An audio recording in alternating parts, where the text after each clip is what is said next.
Entonces, debido a esa situación que es natural el crecimiento de una ciudad, entonces necesariamente nos vemos obligados a buscar el agua de distancias bastante alejadas, y es ahí donde intervienen las obras hidráulicas, ¿no es cierto?, para el traslado de estos puntos más alejados hasta la zona de interés, ¿no es cierto?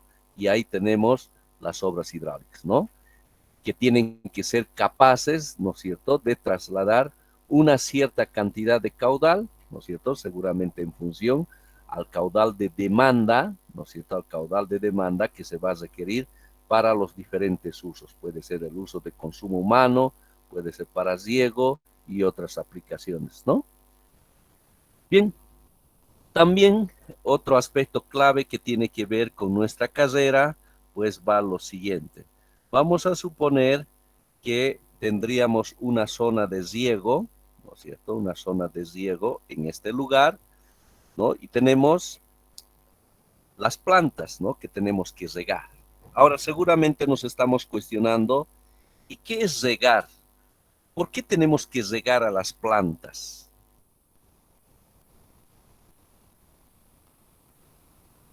¿Alguna respuesta? ¿Alguien quien me pueda decir por qué tenemos que regar?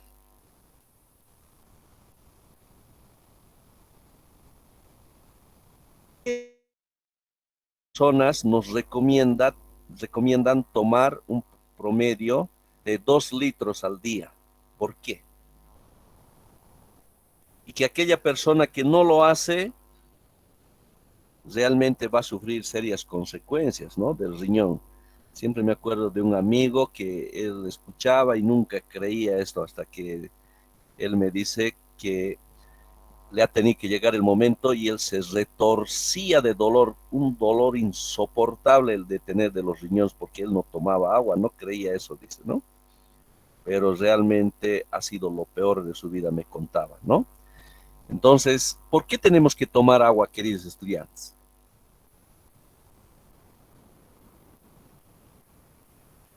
¿Alguien se anima? Por salud, Inge. Exacto, muy bien, por el tema de salud. ¿Cómo va ese tema de salud? Ciertamente, gracias al funcionamiento del riñón, el funcionamiento de la orina, pues nos deshacemos de todo material en desecho, ¿no? A través de la orina, ¿no? Entonces necesitamos hacer la limpieza interna, ¿no? Y también si uno está de repente un día bastante soleado, necesariamente vamos a tener que transpirar, ¿no es cierto? Entonces, como ya sabemos por la ley de química, nada se crea, ¿no es cierto? Nada se pierde, todo se transforma, ¿no es cierto? Entonces, necesariamente para esa transpiración necesitamos hidratarnos, necesitamos agua. Y sabemos que 2/3 de nuestro cuerpo es agua. Entonces, necesariamente para poder compensar todas esas pérdidas necesitamos de agua, ¿no es cierto? Agua. Lo propio pasa con las plantas. Las plantas, ya, bueno, casi digamos un 99% va precisamente a ese funcionamiento de las plantas de la transpiración, ¿no es cierto? Vemos que a partir de las hojas se produce una transpiración. Entonces uno pensaría, le doy más agua y mi planta de repente va a crecer mucho más, y no es así, hasta podemos inclusive ahogarlo a nuestras plantas, ¿no? Entonces necesitan la cantidad necesaria para la transpiración. O sea, necesitamos compensar esas pérdidas que va a tener nuestra planta. Porque si no tiene esa cantidad necesaria, ¿qué va a pasar con nuestra planta? Pues ya saben, se va a marchitar, se va a secar, ¿verdad? Entonces, para el riego, que justamente es el aporte de agua, tenemos el aporte de agua natural, que es la lluvia, pero aquí tenemos que realizar el aporte de agua artificial, ¿no es cierto? Sabemos que en el año, pues, no se da de forma uniforme el comportamiento de la lluvia, ¿no es cierto? Generalmente sabemos que las lluvias se dan noviembre, diciembre, enero, febrero hasta marzo, ¿no? Y tenemos una época de lluvia y una época de estiaje. Y precisamente en esa época de estiaje es donde nosotros tenemos que regar, ¿no es cierto? Tenemos que regar. Como no hay precipitación, ¿no es cierto? En este periodo necesitamos, pues, necesitamos compensar esa falta de riego que tendríamos, ¿no es cierto? Bien, entonces, nosotros aquí, para poder regar, entonces necesitamos ver cuánta agua necesitamos cubrir para ello. ¿Y de qué va a depender? ¿De qué va a depender la cantidad de agua que tengamos que regar? A ver, voy a lanzar uno. Va a depender seguramente en función, ¿no es cierto?, del tamaño que tengan las plantas. Me explico. Un niño de 2 años versus una persona, digamos, del curso que esté de repente en el orden de 23, 24 años, por supuesto no van a consumir la misma cantidad de agua, ¿no es cierto? ¿No? Por el tamaño. Entonces, es un aspecto clave, ¿no?, de las plantas, el tamaño de las plantas, ¿no? ¿Qué otros aspectos pueden incidir en la cantidad de agua de riego que tengamos? Tal vez el tamaño de la cuenca, Inge. El tamaño de la cuenca. Mm, eh, bueno, creo que no va a incidir, más tiene que ser el comportamiento, ¿no?, de nuestras plantitas, ¿no? Tal vez con lo que acabas de decir, la zona geográfica, ¿no es cierto? No es lo mismo que nuestras plantas estén en Santa Cruz, que estén en la zona occidental o también en un valle, ¿no? Seguramente que en la zona oriental vamos a requerir más tasa, ¿no es cierto? De riego por las pérdidas que se van a tener, ¿no? Entonces es un aspecto. ¿Qué más? La cantidad de plantas. ¿Sí? Exactamente, muy bien, la cantidad de plantas, ¿no es cierto? ¿Qué más? Quizás el tipo de plantas, porque no va a ser lo mismo cualquier planta, un cactus, digamos.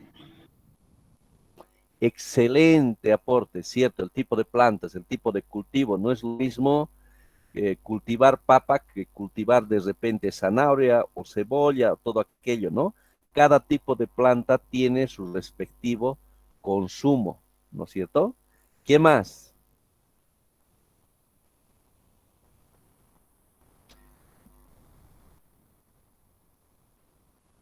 ¿El tipo de suelo influirá? Sí, ¿verdad? También el tipo de suelo. Bien, entonces tenemos todos estos factores que inciden en la cantidad de agua que tendría que yo abastecer, ¿no es cierto?, de forma artificial. Bien, entonces, ¿qué es lo que nosotros hacemos, ¿no es cierto?, en el área de riego? Entonces nos dice, ingeniero, en esta zona, ¿no es cierto?, de repente se dedican a lo que es el cultivo de papa, vamos a asumir, maíz, ¿no? Y a ver qué otra plantación puede ser. Bueno, me voy a inventar, zanahoria, ¿no es cierto? Entonces, resulta que aquí del 100%, el 40% de la superficie está cubierto por papa. Maíz, de repente, el 20%. Y zanahoria, 40, otros 40%. Aproximadamente así, ¿no?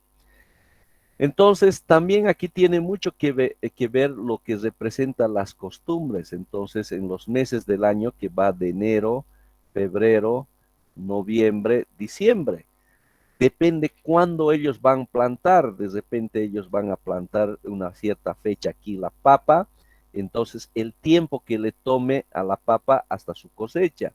Entonces, depende del tipo de cultivo. Si de repente todo le toma 3 meses, 4 meses, ¿no es cierto? La zanahoria, ¿cuándo lo van a plantar y lo van a cosechar? Y así sucesivamente, ¿no?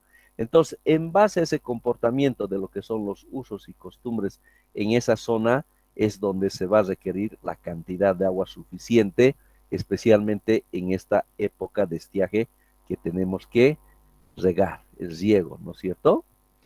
Entonces, para darle esa solución, entonces tenemos que recurrir pues precisamente a un cierto río, ¿no es cierto? A un cierto río. Entonces, el primer paso que tenemos que realizar es precisamente determinar el caudal de demanda. ¿Cuánta cantidad de agua necesitamos, no es cierto?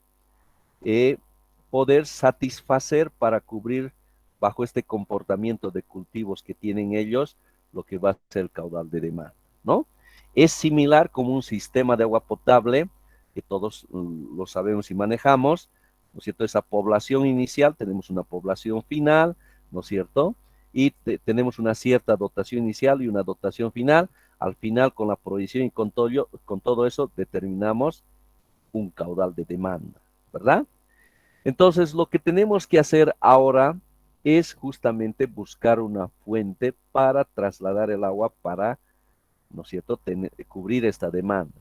Entonces, aquí seguramente que tenemos que hacer uso de la hidrología para verificar que este caudal, y seguramente consideramos un caudal mínimo, ¿no es cierto?, que de repente tenga que cubrir este caudal de demanda, que no nos llegue a faltar agua, ¿no? Entonces, si de repente ya está verificado que cubrimos esta demanda, entonces si decimos suficiente estas aguas para cubrir esta demanda de riego, entonces lo que tendremos que hacer es trasladar, ¿no es cierto?, el agua para poder abastecer aquí, ¿no es cierto? Y hay estas obras, es justamente nuestro propósito de estudio, ¿no es cierto? Las obras hidráulicas, ¿no es cierto? Vale decir, todas aquellas obras, ¿no es cierto?, que están en contacto con el agua. Por eso va el nombre de hidráulicas, ¿no es cierto? Repito, todas aquellas obras que están en contacto con el agua, ¿no? Y ahí tenemos, como ya hemos mencionado, ese listado y con la que vamos a exponer, precisamente ahí tenemos todos, ¿no?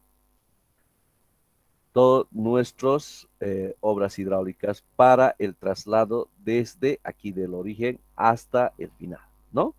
Y entonces aquí tenemos lo que va a representar nuestra obra de toma. La obra de toma es la obra más importante de un sistema de riego. ¿Por qué? Porque si pasa cualquier cosa aquí, ¿no es cierto?, entonces de nada nos sirve tener todas estas obras aguas abajo. Es por eso que tenemos que ponerle un énfasis total a la obra de toma, ¿ya? Entonces, a ver, veamos con detalle con relación a la obra de toma, ¿ya? Entonces, la obra de toma, lo vamos a ver aquí, ahí tenemos el río, y ahí está nuestra obra de toma, ¿no es cierto? Entonces, de la obra de toma, lo que tenemos que hacer es trasladar, ¿no es cierto?, lo que ya hemos dicho, el caudal de demanda. Entonces, aquí vamos a tener nuestros canales, ¿no es cierto?, con lo que vamos a diseñar con el caudal de demanda, ¿no es cierto?, nuestros canalcitos para el traslado, ¿no es cierto?, del agua. ¿Está bien? El caudal de demanda. Inge, una consulta. Sí, por favor. ¿Está presentando alguna diapositiva? Sí, sí. No, no se ve nada, está solo la pantalla. No se puede observar ahí. Excelente, bien que me dicen, porque desde hace rato que estoy presentando y ni cuenta.